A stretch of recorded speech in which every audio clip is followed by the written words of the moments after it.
Ռուս զինվորականները Ուկրաինայում մարդկության դեմ միանգամից 2 հանցագործություն են կատարել՝ սպանություն և քաղաքացիական անձանց բռնի տեղափոխում։ Սա Ուկրաինայի հարցով ՄԱԿ-ի անկախ միջազգային հետաքննության հանձնաժողովի եզրակացությունն է։ Երկուշաբթի հրապարակված զեկույցի հեղինակները ուսումնասիրել են Դնեպրոպետրովսկի, Խերսոնի և Նիկոլաևի մարզերում ռուսական հարձակումները։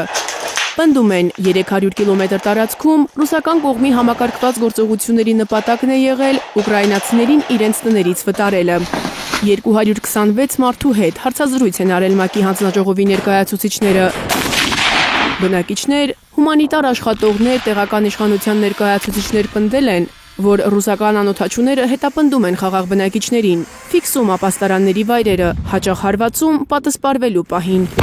Ռուսաստանը հերքում է Ուկրաինայում քաղաքացիական անձանց դիտավորյալ թիրախավորելու ՄԱԿ-ի պնդումները։ Որոշ ռուս վերլուծաբաններ կարծում են, որ 2022 թվականին ստեղծված հանձնաժողովի եզրակացությունը հրապարակելու իրական դրդապատճառը ռուս-ուկրաինական ռազմաճակատում ռուսական հաջողություններն են։ Այսօր էլ է ռուսական բանակը ռազմաճակատում հաջողությունների մասին հայտնել։ 3 բնակավայր են վերահսկողության տակ առել՝ Դնեպրոպետրովսկի Եգորովկա բնակավայրը, Զապորոժիեի Նովոմիկոլաևկա և Պրիվիլնե գյուղերը։ Կիևն առայժմ չի հաստատել այդ լուրերը։ Դոնեցկի Պոկրովսկ քաղաքում մարտերը շարունակվում են։ Քաղաքի մատույցներում ամիսներ շարունակված ծանր մարտերից հետո մոտ 200 ռուս զինվորների հաջողվել էր ճեղքել ուկրաինական պաշտպանությունն ու մտնել ռազմավարական նշանակության քաղաք։ Ուկրաինան լրացուցիչ ուժեր է տեղակայել Պոկրովսկում։ Դիրքերը վերականգնելու համար պայքար է մղում։ Ռուսաստանի պաշտպանության նախարարության տվյալներով Դաշնության գրոհային խմբերը փորձում են հասնել քաղաքի երկաթուղային կայարանին։ Ռազմական փորձագետների պնդմամբ Պոկրովսկ քաղաքը Կիևի պաշտպանական գծերի վճռորոշ կետերից մեկն է Դոնեցկի շրջանը լիովին վերահսկելու համար։ Ռուսական կողմը հայտնել է նաև,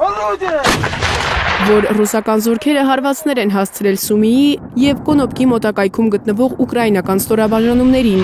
Մեկ այլ ռուսական ստորաբաժանում էլ հարձակվել է Պոլտովայի մարզում։ Ռուսական կողմի պնդմամբ Մեծ Բրիտանիայի կողմից մարզված ուկրաինական հատուկ նշանակության ուժերի վրա։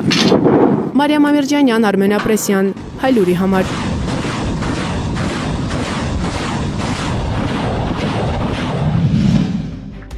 Հայաստանում և աշխարհում տեղի ունեցող իրադարձությունների մասին առաջինը իմանալու համար բաժանորդագրվեք մեր ալիքին, սեղմեք զանգակը, որ բաց չթողնեք ամենակարևորը, ամենահրատապն ու հետաքրքիրը։